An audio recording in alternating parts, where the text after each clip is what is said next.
Previously on the head of a pen.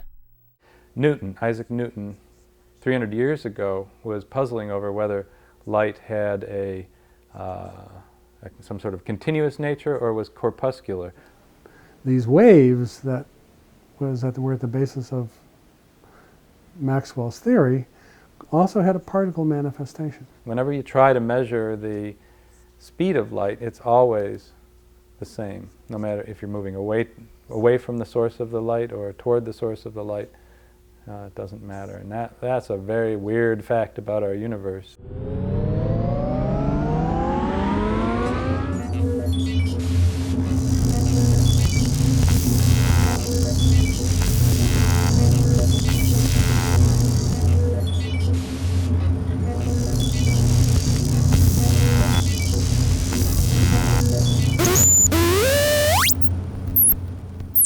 After this great revolution in the 19th century that brought together electromagnetism as a unified theory, people began to think, well, we must be able to unify electromagnetism with gravity.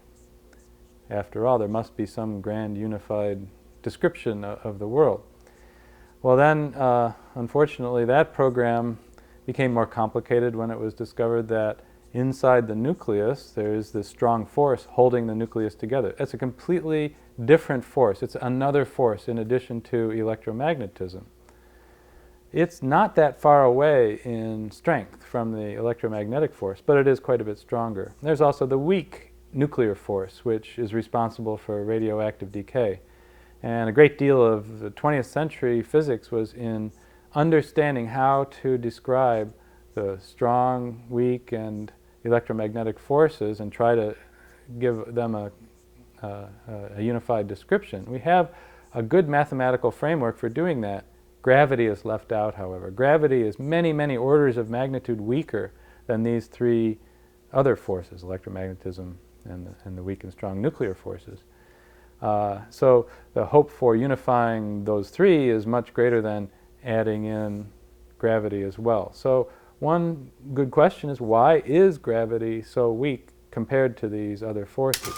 Mass doesn't have this special place in the properties of bodies any longer. It's energy that has the prime thing. And we now see that mass is a form of energy. Okay? The amount of mass a body has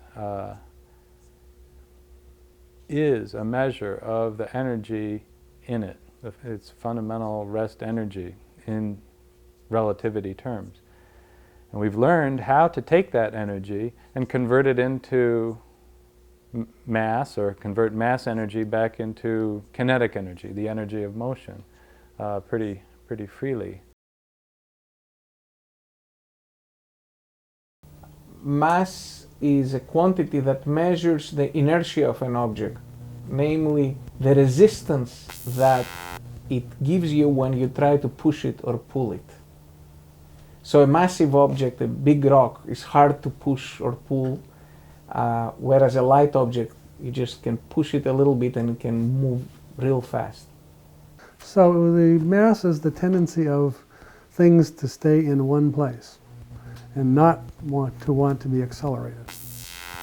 Right? Heavier things have less acceleration given the same force, whether that's an electromagnetic force, whether it's a push or a pull, or whether it's gravity. Doesn't make any difference. It's the tendency to something that want to stay in one place.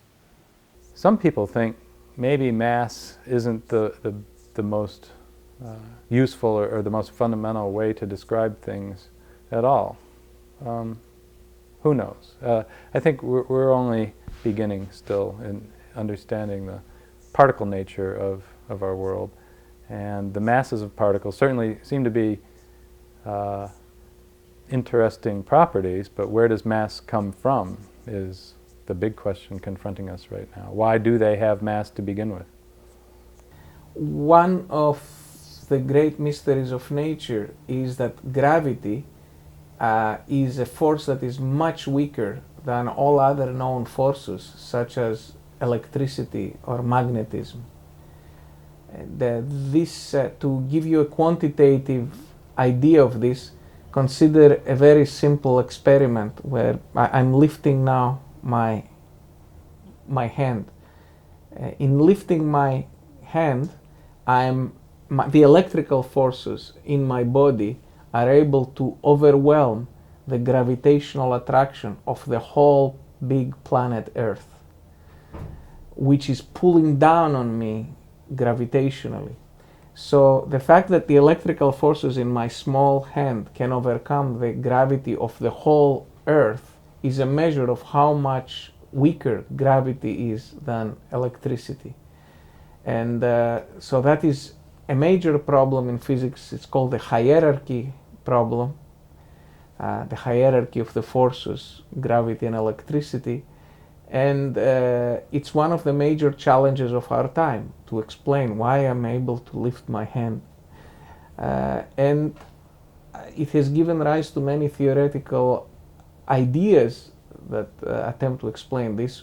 One of them is that gravity spreads itself thin by spreading inside extra-spatial dimensions, or over and above the usual 3 dimensions that we know about: height, depth, and width. Trying to understand a book like Lisa Randall's Warped Passages, which tries to describe whether there could be extra dimensions in space-time and how to visualize that.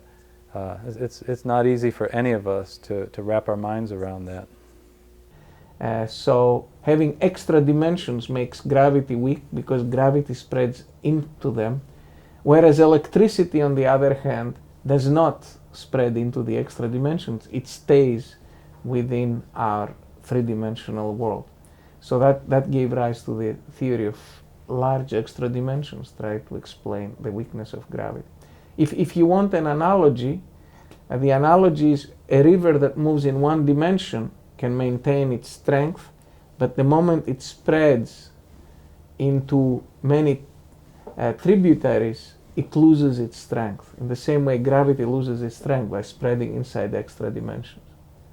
It appears that gravity has something to do with space and time. Einstein's general relativity gives a description of gravity in which massive objects, or actually anything that has energy, warps space and time, or I should say space-time. Space and time are inextricably linked. It's not like there's one clock running for the whole universe somewhere. Your clock depends on where you are in space. That's the fundamental nature of space and time. And if you're in a different reference frame, clocks are running at a different rate, okay? For you, if you're moving at high velocity. And that's the fundamental result from relativity that Einstein gave us. But the fact that energy can warp space and time and cause the motion of other bodies to move along lines which depend on the presence of this energy, that's really profound. It really shows that the nature of gravity is linked tightly to space and time, whereas the other 3 forces, electromagnetism and so forth, they obey relativity, but they don't appear to be so tightly linked to space-time itself. What causes mass is something called the Higgs Field, after a physicist, Peter Higgs. And back in 1964, he and several others, to be quite honest, so wrote down a theory that says that the universe is filled up with some kind of field. It's a little bit like an electromagnetic field that we don't really sense. It's called the Higgs field. And the reason things have mass is that the various particles of which matter is made latch on to this Higgs field with different degrees of strength. Heavy particles really latch on to this field really strongly, and therefore when you push on them, they don't, it's hard to dislodge them. Light particles like the electron don't latch onto this field, this all-pervasive universal field. They don't latch on, electrons don't latch on as strongly. The physicists of the 19th century thought that light is a wave and there must be some medium called the ether, the luminiferous ether, which was thought to be some very stiff, transparent medium through which the Earth moved as it went around its orbit, and light would, any light waves were oscillations in that ether. Okay, so the Higgs field you can think of as a medium which is responsible this medium permeates all of space and all of time, and the medium provides for the mass of elementary particles. In other words, what the property that is called the mass of a particle is a result, a consequence of the particle moving inside that medium. So people were thinking in terms of a medium that they called ether, and then they tried to measure the ether, to discover this medium. They tried very hard in a famous experiment called the Michelson-Morley experiment, and they couldn't identify this medium. And finally, in 1905, Einstein postulated that there is no ether, that in fact you can have a wave like the electromagnetic wave and without having to think about an underlying ether whose vibrations create this wave. I told you the mass is like the inertia, a measure of the inertia of an object, how difficult it is to measure, to change the state of motion of this object. So this property of inertia is acquired through the interaction of a particle with a medium. Because the particle is moving inside the medium, this endows it with extra inertia. People have come up with a lot of different analogies for what the Higgs field could be. My favorite one lately is a pond. Imagine that you are near a pond and you see there's water, it's nice, smooth, flat water, nothing's happening, very calm, right? If you walk into the pond, your feet splash around the edge, everything's fine. If you walk deeper into the pond, you find more and more resistance. And the deeper you are in the pond, the harder it is to walk through because water is impeding your motion, right?